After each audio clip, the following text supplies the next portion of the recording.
어린 시절 저는 시골에서 농사를 짓는 부모님 밑에서 자랐어요. 그래서 집에서 닭도 키우고 소도 키우고 또 누님들이 결혼할 때가 되면은 또 돼지도 키워가지고 돼지를 잡아서 잔치를 할 때가 있었습니다. 이렇게 닭은 새벽마다 어김없이 날갯짓을 하면서 장닭은 우려대고 암탉은 알을 낳아놓고 또 막 우려대는 거예요. 이렇게 닭이 울면 시골에서 먹을 것이 없는데 희망이 생기고 생명이 생겨나는 것을 경험해 봤어요. 새벽마다 우리 잠을 깨워주는 요즘에 그 알람 소리, 또는 커피숍이나 음식점에 가서 숨을 기다리면서 그 시간에 진동기가 울리게 되면 기다렸던 것이 이렇게 등장한다는 그 울림이죠. 기대하는 것을 맛보게 하는 울림인 것입니다. 이렇게 오늘 본문에도 닭이 울어. 닭이 울어. 아마도 베드로의 영혼을 깨워주는 그러한 닭의 울음소리가 되었기 때문에 예수님은 이러한 때가 올 것을 미리 다 아시고 마태, 마가, 누가, 요한복음, 복음서 모든 곳에 닭이 우는 것을 예수님이 예언하셨어요. 그래서 성경은 예언과 성취다라고 말하죠. 요한복음을 강해 설교를 하고 이 말씀을 증거하고 있기 때문에 요한복음의 말씀을 잠깐 여러 말씀을 읽겠어요. 요한복음 13장 36절에서 38절에 시몬 베드로가 이르되 주여 어디로 가시나이까? 예수께서 대답하시되 내가 가는 곳에 네가 지금은 따라올 수 없으나 후에 따라오리라. 베드로가 이르되 주여 내가 지금 어찌하여 따라갈 수 없나이까? 주를 위하여 내 목숨을 버리겠나이다. 예수께서 대답하시되 네가 나를 위하여 내 목숨을 버리겠느냐? 내가 진실로 내게 이르노니 닭이 울기 전에 네가 3번 나를 부인하리라 말씀하고 있어. 예수님 말씀에 지금은 따라올 수 없지만은 후에는 따라오리라. 지금은 따라올 수 없지만 후에는 따라오리라. 이 후에 따라오리라는 이 말씀이 바로 주님의 은혜시고 주님의 은혜신 이 성령을 우리는 간절하게 사모해야 될 줄로 믿습니다. 지금은 따라올 수 없지만 후에는 따라오리라. 성령을 받으면 예수님의 그 십자가의 길을 따라간다는 말씀이 있어요. 오늘 본문에서 말씀한 닭이 울더라. The Lost Crowd.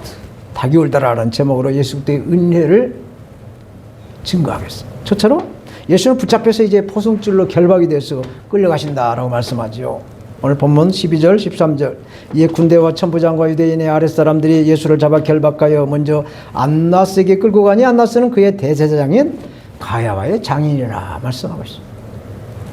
예수를 잡으려고 예루살렘 성전 경비병들과 또 로마 군병들을 통솔한 천부장, 요새 말하는 대대장이죠. 천부장과 그리고 대대장의 부하들이 예수를 붙잡아 묶어서 이제 대대장을 가야바의 장인인 안나스에게 데려갑니다. 그리고 예수님의 제자들과 또 다른 무리들은 붙잡지를 않고 예수님이 제안하셨던 대로 자유롭게 각자 도생 흩어지게 한 것으로 보여져요. 예수님이 요새 말로 수갑에 이제 채워져서 십자가에 달리기까지 그 재판 과정은 속전속결, 지극히 형식적으로 조사가 이루어지는 것을 이제 보게 됩니다. 군병들을 통솔한 천부장과 대대장의 부하들이 예수님을 당시 종교의 최고 지도자인 안나스에 끌고 가요. 안나스는 대제사장 가야바의 장인으로서 그 안나스도 전임 대제사장이었어요. 안나스의 아들이 5명이 있었는데 이 아들들이 모두가 다 제사장 직임을 맡고 있어요. 그래서 유대인의 실세고 권력이에요. 실세 중에 실세고 권력가예요. 이렇게 대제사장 제도는 한 번 대제사장이면 영원한 제사장, 종신제로 누려왔어요. 그 실세를 권력을 누려왔다는 얘기입니다. 그런데 로마가 이제 분봉왕이나 총독을 세워서 모든 식문지마다 분봉왕 또는 총독으로 다스리게 하는 정책을 펴지요. 이스라엘이 로마에게 나라가 뺏겼다는 얘기예요. 우리나라가 일제에게 뺏긴 것처럼 이스라엘이 로마 정부에 뺏겼어요, 나라를. 그래서 잠깐 여기서 분봉왕이 무엇이고 총독이 무엇인가에 대해서 잠깐 설명을 해드리고 말씀을 증거해 나가겠습니다. 로마 황제는 전쟁에서 이길 때 그 제국주의로 이제 번창을 합니다. 그래서 로마 황제에게 충성한 식민지의 그 현지 사람을 직접 왕으로 세워서 다스리게 하는 정책이 바로 분봉왕 제도예요. 분봉왕. 그래서 분봉왕 하면은 식민지의 현지인이 로마의 종살이로서 왕의 천왕 황제에게 사바사바 하는 사람이다라고 이해를 하시면 돼요. 그리고 식민지에서 나라를 빼앗겼기 때문에 독립운동하려고 소요사태가 일어나거나 너무 황제에게 반란을 일으켜서 시국이 온전하지 못할 때, 안정하지 못할 때는 로마의 사람 총독을 군대와 함께 파송을 해서 식민지를 다스리게 하는 것이 바로 총독 정치죠. 총독 정치. 우리나라 외정시대 때도 일본의 총독이 우리나라에 와서 다스렸어요. 그래서 총독의 정치는 자유가 없죠. 그래서 복음서에 보면 분봉왕이 나오고 또 분봉왕 헤롯이 나오고 또 총독 빌라도가 나와요. 또 사도행전에 보면 또 다른 총독이 나타나죠. 근데 대제사장들은 이렇게 종신제로 성전을 섬기면서 막대한 권력을 가지고 있었어요. 로마 황제 눈에 그렇게 좋게 보이지 않았을 겁니다. 또 다른 권력이 있기 때문에 항상 눈에 가시같이 보였을 거예요. 로마 황제 눈에는. 그래서 로마 황제를 적극적으로 추종하는 제사장을 대제사장으로 임명하죠. 황제가. 그래서 안나스에서 아마 가야바로 대제사장직이 넘어갔지 않았나. 그렇게 추정을 하면서 이 대제사장 실권은 이제 안나스에서 가야바로 넘어갔지만 대제사장의 그 실세는 아직까지는 안나스에 있다라고 보여져. 이러한 실세에서 실세에 있는 안나스에게 예수님을 데려갔지만 안나스에게는 이 실세는 있어도 명분이 없어요. 대제사장이라는 명분이 없어요. 그래서 다시 예수님을 대제사장인 가야바에게로 보내는 말씀이 이제 쭉 나와요. 14절 말씀. 가야바는 유대인들에게 한 사람이 백성을 위하여 죽는 것이 유익하다고 권고하던 자다. 이 말씀이 상당히 심오한 말씀이세요. 가야바는 예수님이 공생에 살아가시던 동안에 쭉 대제사장직을 이렇게 맡고 있는 사람이었어요. 아마도 요한복음 11장 50절에 한 사람이 백성을 위하여 죽었어 온 민족이 망하지 않게 되는 것이 너에게 유익한 줄을 생각하지 아니하는도다. 이 대제사장 가야바가 보기에 유대 민족들이 예수를 믿고 따르는 것에 우려하는 마음, 걱정하는 마음으로 필경 로마로부터 공격의 빌미가 되지 않을까 우려하는 마음으로 이런 말을 한 것이에요. 이런 가야바의 권고는 자신의 그 유익을 위한 것이었지만 결국에는 예언적인 의미로 예수님의 그 죽으심과 연결이 되어요.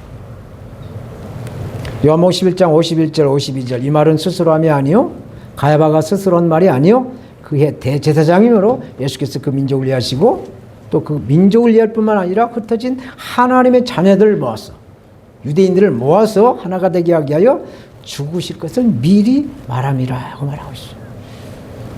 이때부터 이제 유대교 지도자들 대제사장을 비롯해서 제사장들 바리새파들 모두가 예수 그리스도를 죽이려고 모의를 합니다. 이어서 두 번째로 시몬과 또 다른 제자가 예수님을 끝까지 따라갔다라고 말씀을 하죠. 시몬과 또 다른 제자 15절 16절 시몬 베드로와 또 다른 제자 하나가 예수를 따르니 이 제자는 대제사장과 아는 사람이라. 예수와 함께 대제사장의 집들에 들어가고 베드로는 문 밖에 섰는지라. 대제사장과 아는 다른 제자가 나가서 문 지키는 여자에게 말하여 베드로를 데리고 들어왔더라 말씀합니다. 시몬 베드로와 또 다른 제자, 이 제자가 누굴까요? 요한복음을 기록한 사도 요한이에요. 자기가 자기를 소개하기 좀 민망해서 또 다른 제자라고 말을 하죠.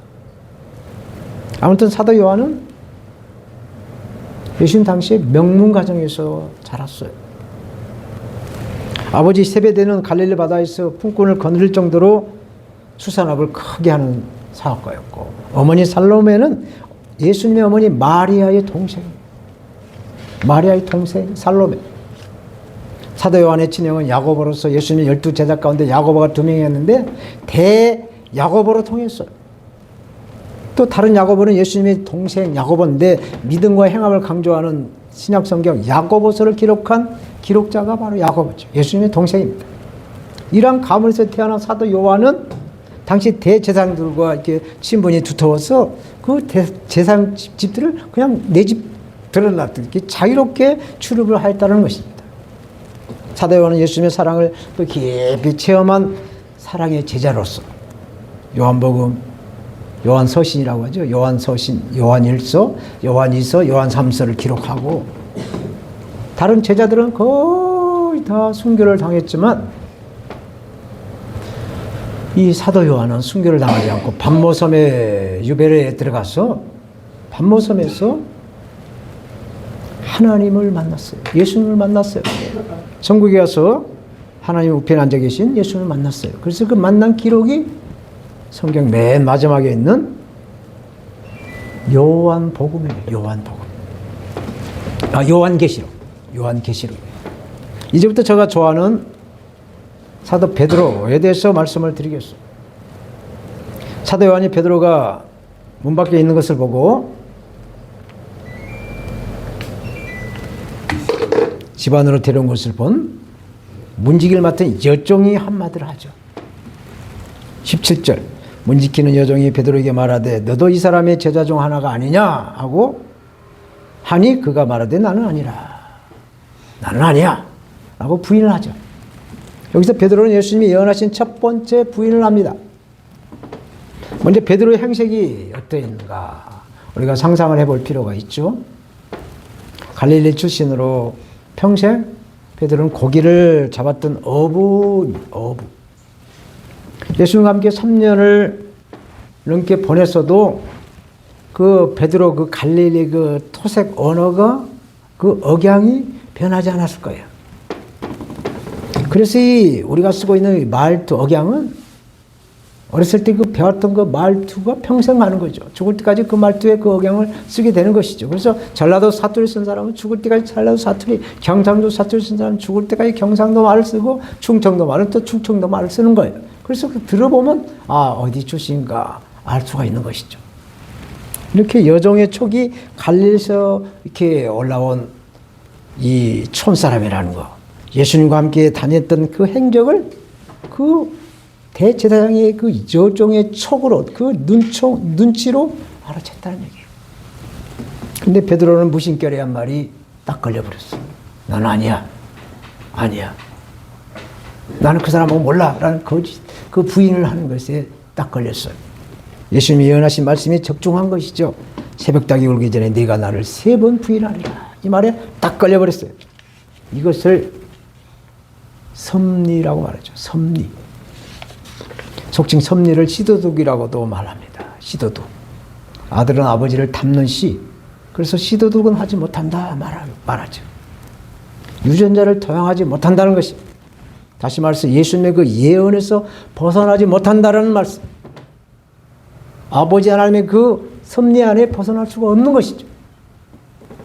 그래서 우리는 우리 아버지 하나님의 섭리 안에서 오늘 또 5월 셋째 주일 예배로 찬양하며 기도하며 예배로 영광을 드리고 있습니다.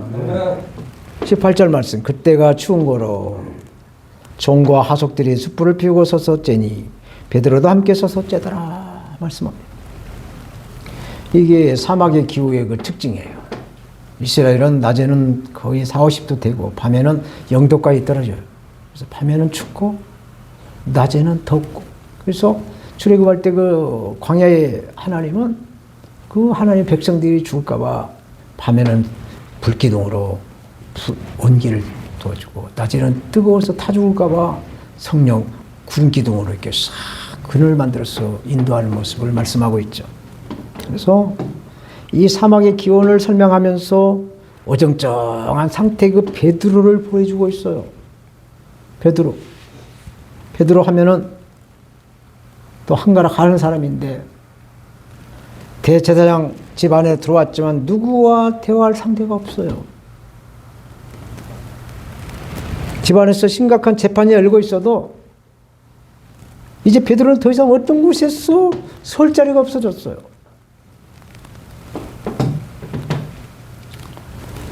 제자들은 뿔뿔이 다 각자 도생으로 다 고향으로 갔는지 다 흩어져 버렸고 하나 남은 제자마저 이제 대제사장 그 친분으로 예수님 재판 자리에서 그 보고 있는데 이 베드로는 그것도 가서 볼 수도 없고 그냥 불만 쬐고 그 종들과 함께 서 있는 것이에요. 평상시 베드로와는 전혀 각이 안 맞아요. 이것을 우리는 멘붕에 빠졌다라고 말이죠. 멘탈이 완전히 붕괴됐다라고 말합니다. 여기서 중요한 것은 베드로의 그 육적인 상태가 깨졌다는 거, 깨지는 거. 자기가 무슨 힘으로 어떤 것으로도 할 수 없다라는 그 상태가 지금 현재 이 베드로의 상태예요. 이런 것을 반드시 겪어야, 베드로뿐만 아니라 저와 여러분들도 이러한 상태를 겪어야 환골 탈 때 다시 거듭나는, 변화되는 새 것으로, 옛것은 사라지고 새 것으로 경험하게 된다는 것이죠. 여기서 이 깨짐이 베드로에게 있었기 때문에 훗날 성령을 받고 3천, 5천 명씩 회개가 일어나는 하나님의 역사가 일어났죠. 그래서 훗날 베드로는 예수님이 십자가에 달려 죽은 것을 자기도 십자가에 죽겠다고 하지만, 예수님은 바로 달렸지만 자기는 예수님의 그 세 번을 부인하는 그 죄책감으로 나는 그 십자가를 거꾸로 매달아 죽겠다. 그래서 거꾸로 매달아 순교를 당한 베드로였어요. 우리가 자주 먹는 계란 가운데도 유정란에는 이 유정란이 닭이 되는데, 이 유정란이 병아리 되려면 3주 동안 적절한 온도로 잘 유지가 되어 있어야 노른자와 흰자가 융합이 되어서 병아리가 생명체가 태어나죠. 근데 이 병아리가 계란 안 속에, 계란 껍질 안에 있을 때 그 연하디 연한 그 부리로 그 껍질을 쪼사서 그 병아리의 껍질을 깨 나와야 생명체로서 병아리에서 닭이 되는 거예요. 그래서 우리의 몸에 있는 모든 옛 것, 옛 습성, 옛 그 사람의 인성, 모든 경험들을 깨내어야, 성령으로 깨내어야 새 사람으로, 성령의 사람으로 기름을 받고 능력을 행해서 하나님께 영광을 돌릴 수 있다는 모습을 이 베드로를 통해서 오늘 말씀하고 있는 것이죠.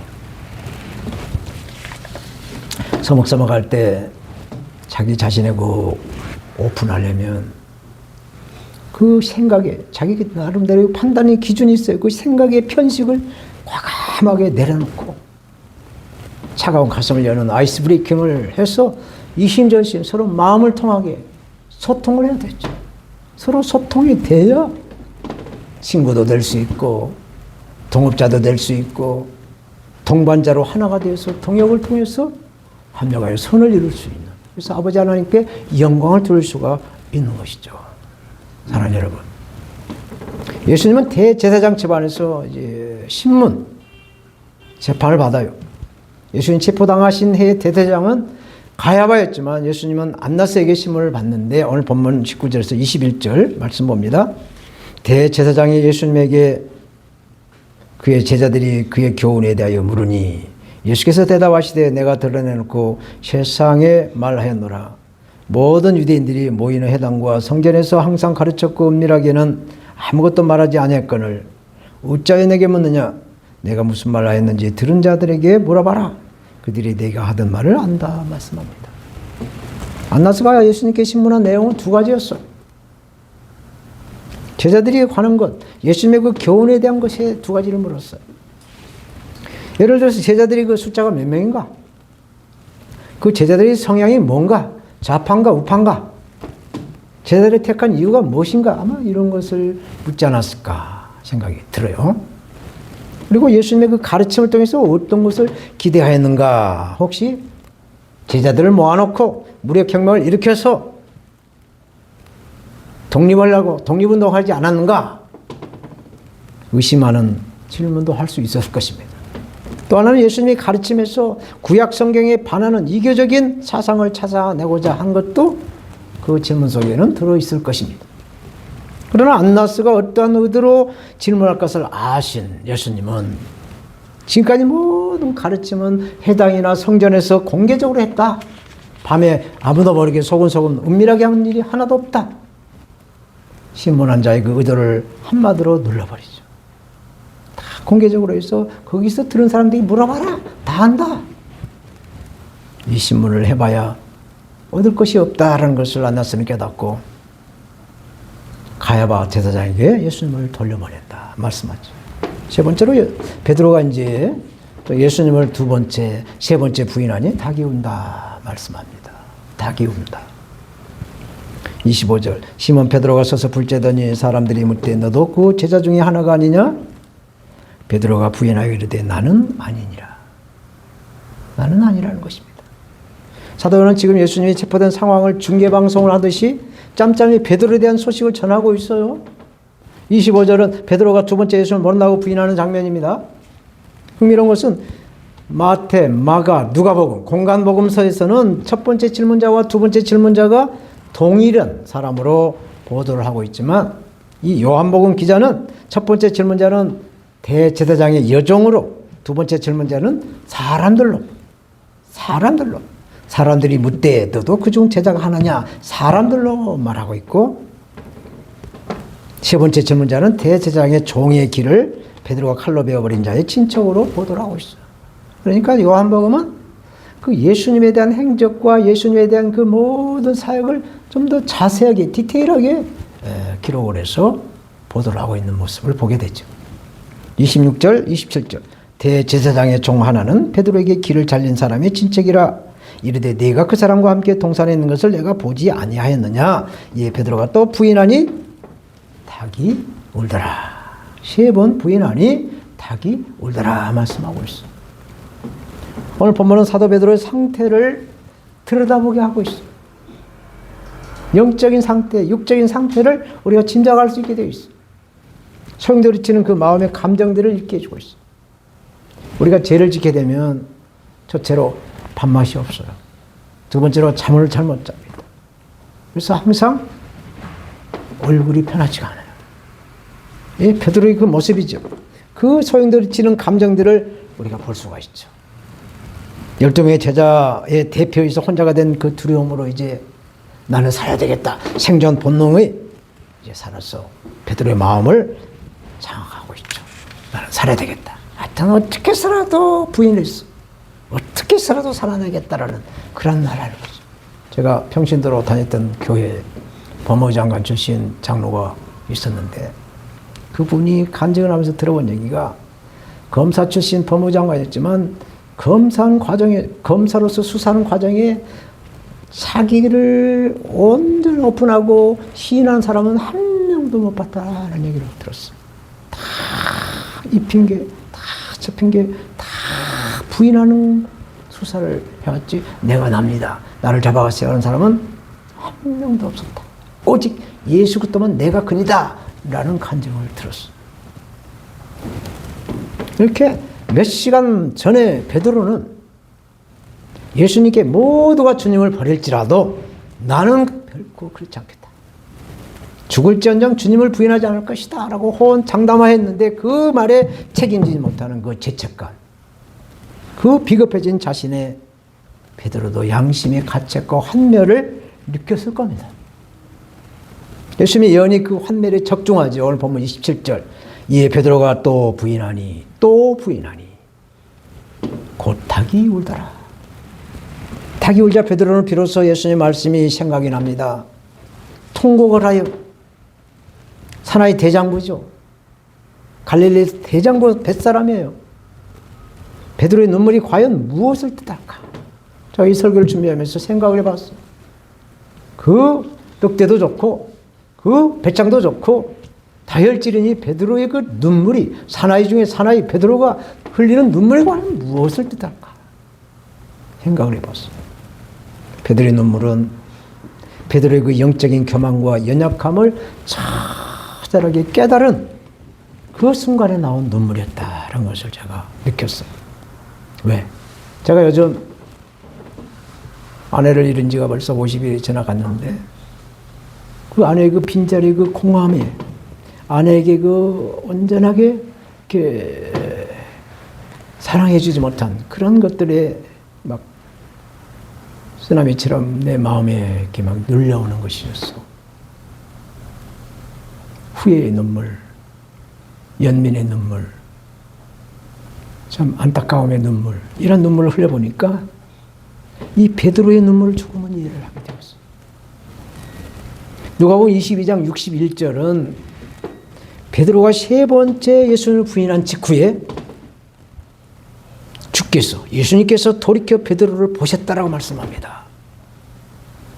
예수님이 베드로를 봐요. 네가 나를 3번 부인했는데도 예수님의 그 눈은 저런 거짓말쟁이, 저런 나쁜 놈이라는 것이 아니라 야, 내가 너 그거 네 거짓말할 거 다 알고 있었어.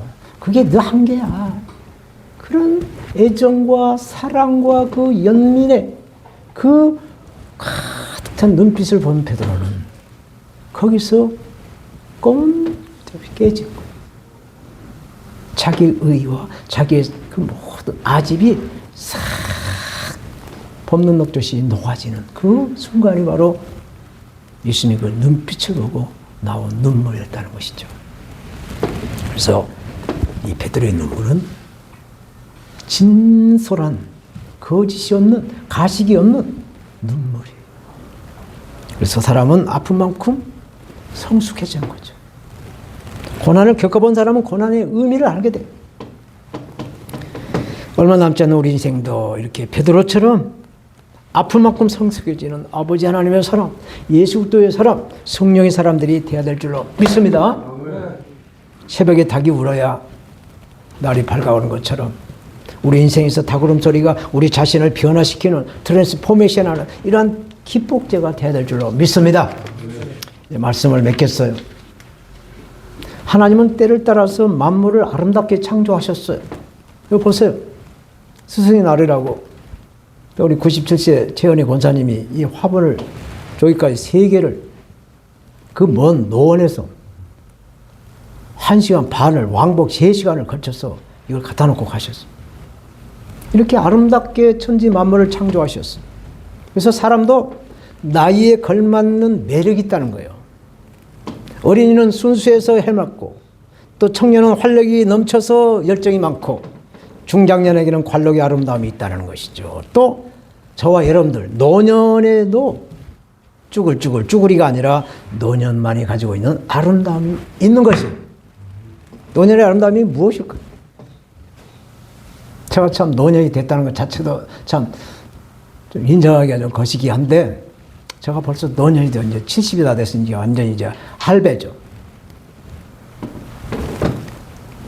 동일한 인물 사진을 찍어도 아침과 낮과 저녁에 찍은 얼굴이 느낌이 다르다는 얘기입니다. 아침에 찍은 사진은 활기찬 느낌이 나타나고 한낮에 찍은 사진은 힘찬 느낌이 나타나고 또 저녁에 노을이 질 무렵에 찍은 사진은 온화하고 따뜻한 느낌을 준다는 것이죠. 이렇게 똑같은 태양도 그 아름다움이 다르다는 얘기죠. 일출 때 해가 아침에 빛을 발하면서 밝고 활기차게 일출이 나오죠. 빛이 다르죠.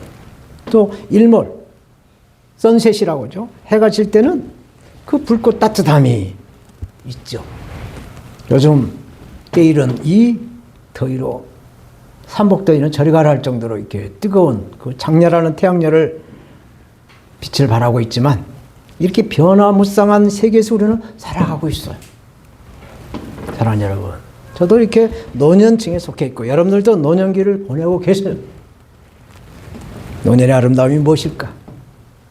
따뜻하고 또 이렇게 수많은 경험들을 가지고 있는 내공, 지혜, 이것을 가지고 타인을 넉넉하게 포용할 수 있고 품을 수 있는 그릇이 되어 있는 것이죠. 이 그릇을 우리가 잘 활용해야 한다는 것입니다. 전도서 3장 11절에 하나님이 모든 것을 지으시되 때를 따라 아름답게 지으셨도다 말씀하고 있어요. 노년의 아름다움을 이런 발하시고 하나님께 영광을 드리시려고 한다면 오늘 본문의 사도 베드로처럼 우리의 자아를 깨뜨리시는 변화를 받아야 돼요. 변화의 파도를 타야 되는 거예요. 육의 사람이 성령의 사람으로 변화되는, 그래서 하나님을 영화롭게 하시면서 사람들에게도 기쁘게 하는 우리 모두가 되어야 될 줄로 믿습니다. 하나님 아버지 감사합니다.